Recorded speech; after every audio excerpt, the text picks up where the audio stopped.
Today we're going to have a look at words that change from nouns to verbs or vice versa, depending on their stress position. Let's start with this word. Pronounced attribute, we have the noun. Whereas if we pronounce it attribute, we have the verb. Let's put it into an example. Hard work is a key attribute to success. Here we've used it as a noun. Whereas he attributed his success to hard work, we're using it as a verb. With this word, if we pronounce it contrast, we have the noun.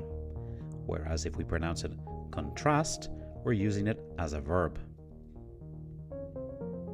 Let's put it into an example. The image has great contrast. Here we're using it as a noun.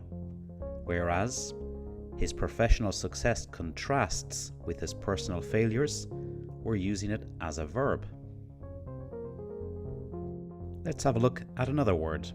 In this case, export would be the noun, whereas export would be the verb. Let's see an example. Exports have increased. Here, exports is the noun. We're going to start exporting to China. Here, we're using it as a verb, in gerund. Here's one final example.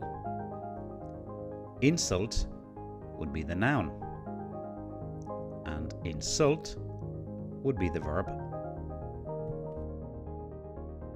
Let's see it in an example. The movie was an insult to Americans. Here, we're using it as a noun. Whereas, you're insulting my intelligence, we're using the word as a verb, in gerund in this case. You can see that if the emphasis is on the first syllable, it's a noun. If it's on the second, it's a verb.